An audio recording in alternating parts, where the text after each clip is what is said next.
Hello, folks. This is Sean O'Neill, and you are on the Essential Talent podcast. And my very special guest today is the one and only Warren Gatland. Hi, Gats.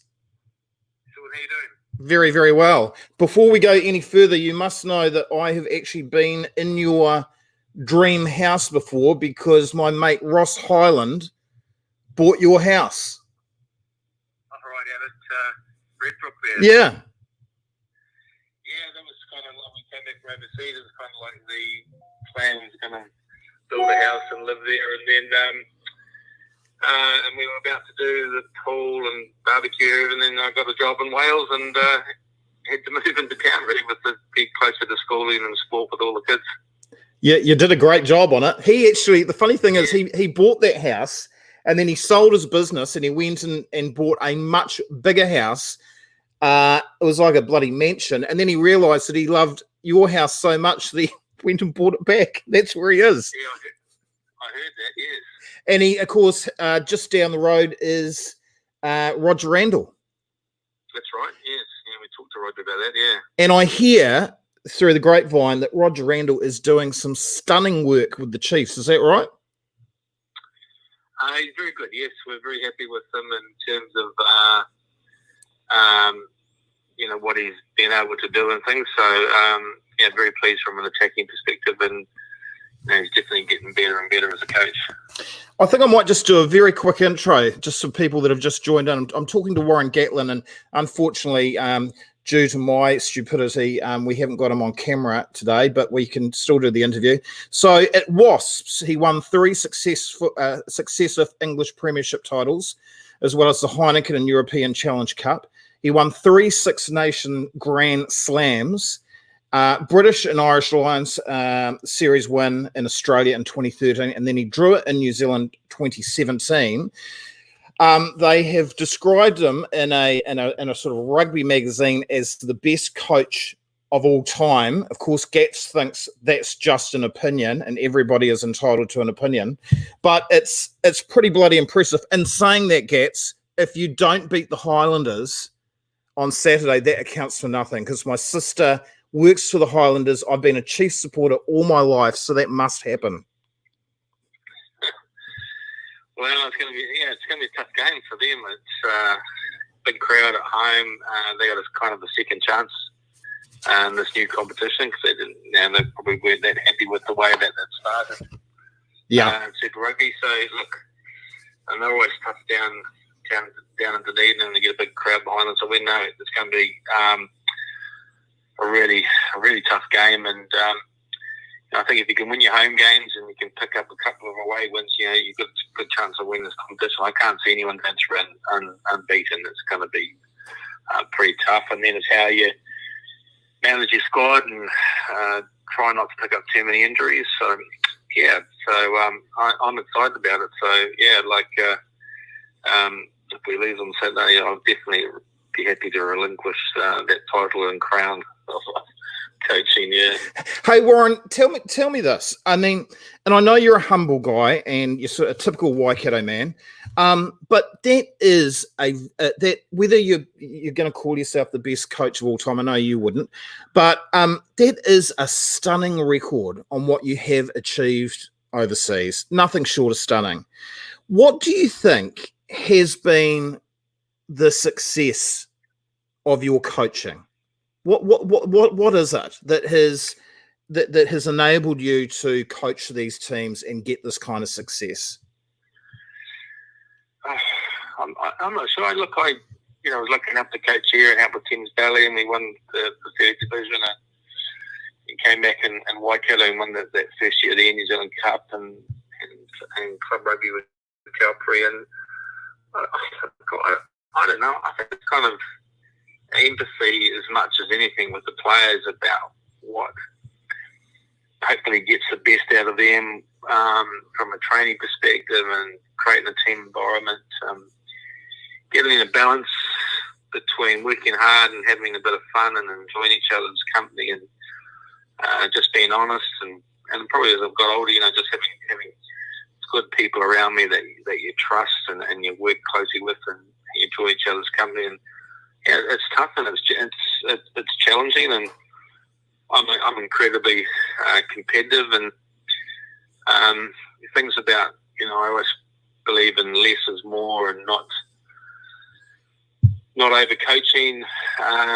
Like I said, trying to make it as enjoyable as possible from that point of view, and then having just some really good values about honesty.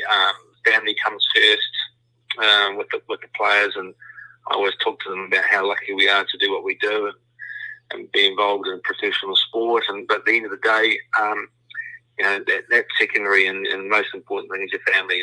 And for me, if things are right at home with the players in terms of their partners and wives and kids and stuff, then and life, home life is happy, then I get a much better product in terms of training and better performances on the field. So, whether those things resonate with people, I'm not too sure. But I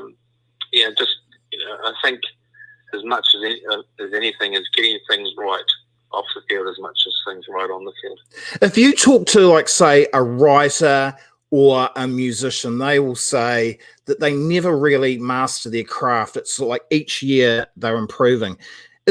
Can the same be said for coaching high level sport, or does there come a point where you go, well, this is the kind of coach I am. I know that if I just do this, make sure that everything is right off the field, make sure I've got the right people around me, that I'll get this end result? Or do you adapt each year and get better? What do you think?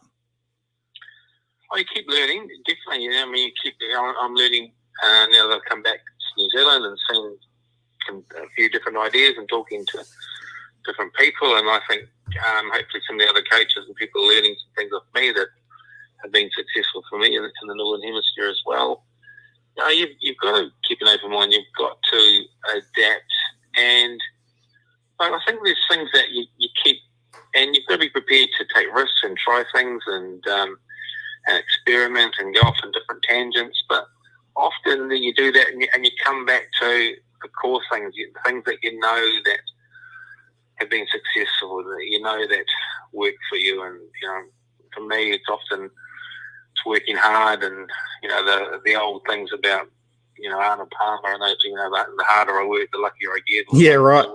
Yeah, that video stuff about no one works harder than him, and we kind of be interesting to tomorrow night, because we kind of had that bit of mantra this week, and we said to the players, and we didn't train for a long time, but we trained exceptionally hard this week, and I just said to the players on Tuesday, I said, I tell you, no team training as hard as us at the moment. And I sort of made that comment, and the boys picked that up, and on Thursday they said it. They know how hard they've worked, and so you kind of go back to those sorts of things about hard work, and like I said, about honesty and values and things, and because they've kind of been your cornerstone about being successful, and so you learn all the time, and I'm continually learning, and I've got an insatiable appetite for knowledge, and like talking about to people about different ideas and discussing things and having debates, and the thing about me is I never had a problem being challenged. I love being challenged by coaches, by players, and so I'm going to challenge them, and I don't know all the answers, and sometimes I feel like, I don't know, what do you think? And brilliant. Find a solution together, so that's... Are there other coaches, Gats, that, and they don't necessarily need to be in rugby, but other coaches in other sports that you have looked up to as far as their style or things that they've done where you go, hey, I can see what they're doing there. I like that. Well, I think for me, everyone uses them as a sort of I suppose, as a big part. But Alex Ferguson and with Manchester United was kind of like, he got the best out of players, and then we were able to build and rebuild teams, and he was constant and change staffing and management teams, and so look, I think for him, he had a formula that if he was consistent with, he knew that worked, but he still had to change tactically with the teams he was involved with. But there's obviously a lot of things that happen behind the scenes and happen within the squad in terms of discipline and things that he he didn't compromise on. So, well, this leads really nicely into my next question. There's been a great series that's been on. I don't know if you've seen it, called The Last Dance, about Michael Jordan, and it's absolutely brilliant series. And there's a part there where Dennis Rodman is, a unique player, unique personality, and he sort of goes AWOL for, I don't know, over a week. And the coach kind of just lets him head off and do his thing and get it out of his system, and away he comes back. How would you have acted if you were the coach in that situation? I mean, do you accept that, some of your star players are a little bit unique, and maybe not to that extreme, but you let them away with a few things? Or do you just go, it's one rule for everybody, this is how we run at things, and it's you can be as special as you want, but we're all in this together? I mean, how do you get that balance right? I think you just got to be honest with the players from the start. It's not fair. Everything's not fair. There's not one rule for everyone, and I'm not sure that I could allow a player to go off for a week and stuff, and that sort of stepping over the mark. But I think an example would be, it depends on the squad, it depends on the age, it depends on how much you put in the bank as a player. And everyone doesn't get treated the same. And it could be a situation like we have a couple of players in the squad that 50, pretty even, and one of them's got a knock on a Monday and can't take the part of the Monday training or the Tuesday, and you do selection and you pick one of the other players and you tell them, and you leave the player out who's got a slight knock and he's injured, and another scenario, you've got a player who's pretty important to you, or pretty experienced, and you might give him to Thursday or Friday, and it's a slightly different treatment of the players. But if you're honest from the start, you tell people, look, everyone's not going to be treated the same, and there's going to be certain situations where we will make a call on selection and what's in that area of the week, and that's the way it's going to be. And then for some players, we may leave it to the captain's run Friday or Thursday, whatever, before we make a call. If you tell them, people understand that. They don't question it. It's kind of like, why am I being treated? No one ever says, why am I being treated differently? Consistent. But it's just kind of like, it's professional sport, and you've got to be adaptive, and some players are more important, not saying more important to the team, but, their selection, and you might give, like I said, them a bit of time, because if they are fit, they're a pretty special player. And then I love individuals, and I love people being different, and that adds to an environment, and as long as people know the boundaries and stuff, and you've got to be, that becomes pretty important, and there are certain things that you can't cross the line over. I think, particularly in professional sport with coaching young men, at some stage they're going to make a mistake. Yeah, right. You've got to be a bit flexible on that, and give them a little bit of time, and not be so hard and stuff, and be supportive. So you've got the Lions tour next year in South Africa. Are we going to announce in an exclusive today that Itoje is the captain? Well, the interesting thing about that is that story article came from the Sun, so you can imagine the Sun and whoever wrote that story had completely misinterpreted what I'd said, because I was talking about him being a pretty special player, and they were talking about the captaincy, and I was saying, ideally the captain is someone that you want, who you think is going to be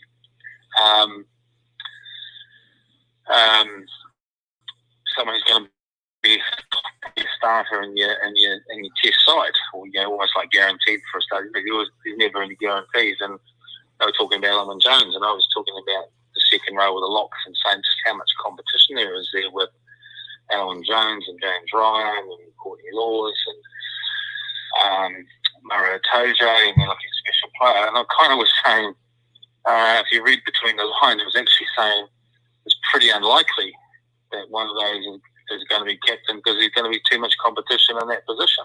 Yeah.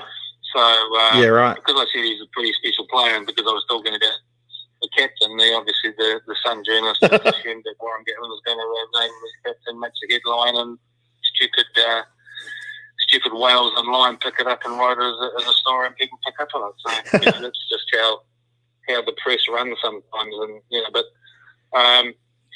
and some people who were smart enough actually did comment on that and said, no, if you read his comments on what he said, he wasn't talking about Mario Tojo, he was just talking about options and how difficult it is to in certain positions. We got so much strength and depth, and probably those are the positions where it's really hard to pick a captain because if you've got 3 or 4 players in that position, ideally you want your captain to be selected into your side. Like I said, there's no guarantee, but so sometimes that's the hardest thing about picking a Lions team or a Lions captain. It's kind of foreseeing the future a little bit and looking at your strength and depth in certain positions and trying to pick someone who one has got some experience, not doesn't have to be that much experience, but some respect, or will have some respect from the other players. Ideally, he's come from a team that's had some success, and he's been pretty successful. And hopefully, if you're picking a test side that day, he's got a good chance of being in it.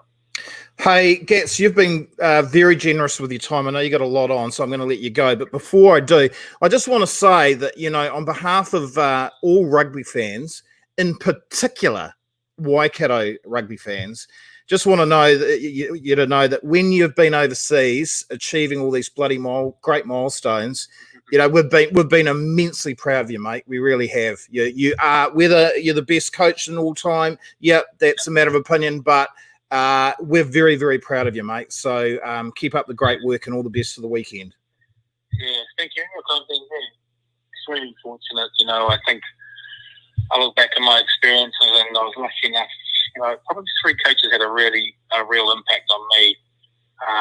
2 of them coached Waikato, and my first coach had a big impact was Alex Wiley, Grizz Wiley.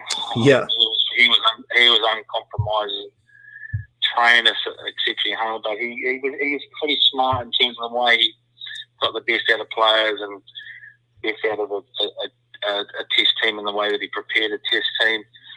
I learned a lot from him. Last year, he's probably the first coach that we came in with a real plan around training and structured and organised and stuff from a teaching background, which is kind of what I had. And, he was excellent. And then from a man management point of view, Kevin Green, when he coached Waikato, had experience, his man management was absolutely outstanding. So those 2 coaches had a significant influence on me, and you're trying to take the best out of them and then add your own personality into it.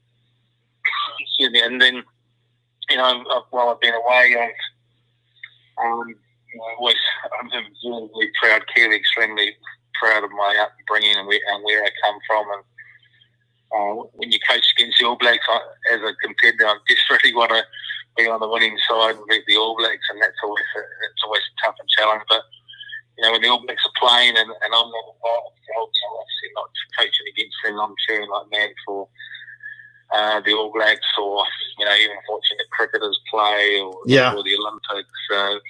Whatever sport is, rowing, anything. The cyclists have been doing exceptionally well. The canoeists, sailing, whatever. I'm just so proud to be a Kiwi, and I just want all, so much success for all those other teams in sport. So, but I'm being very, very fortunate. I'm very lucky in this sport.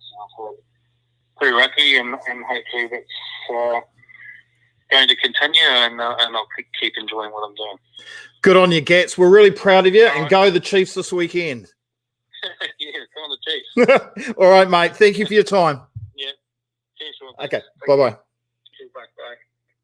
That's Warren Gatland. Man, what a coach. Unfortunately, I hope you guys were able to hear that. We just had some technical difficulties, which we weren't expecting, so you had to have a look at my mug.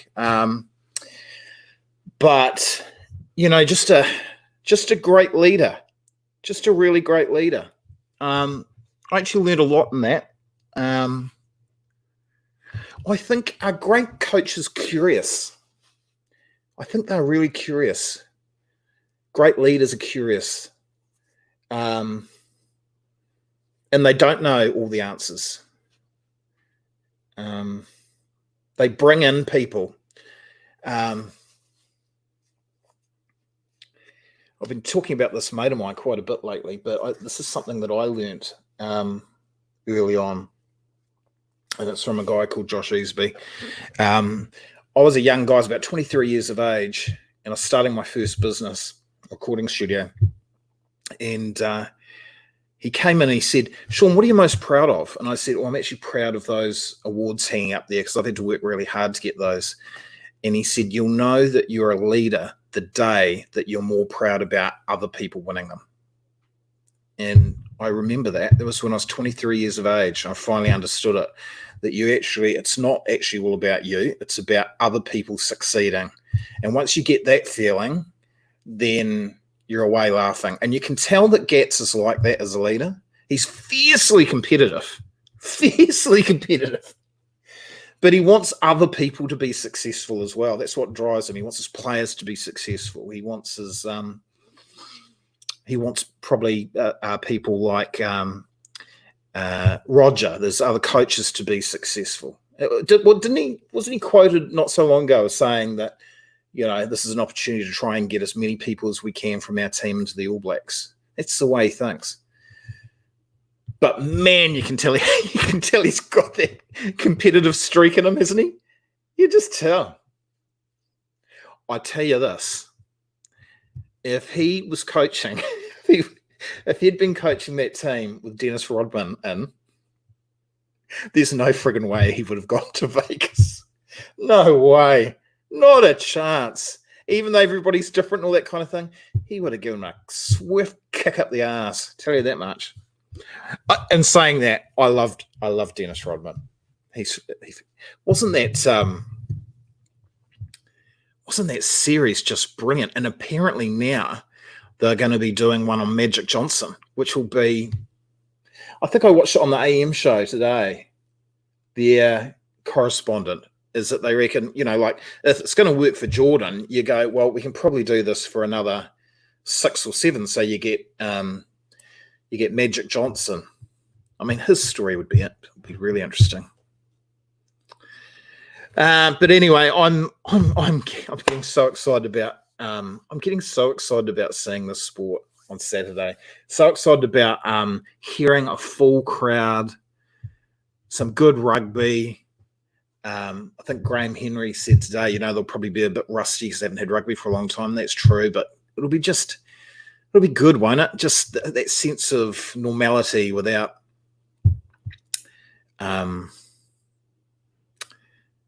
without having the sound effects of the crowd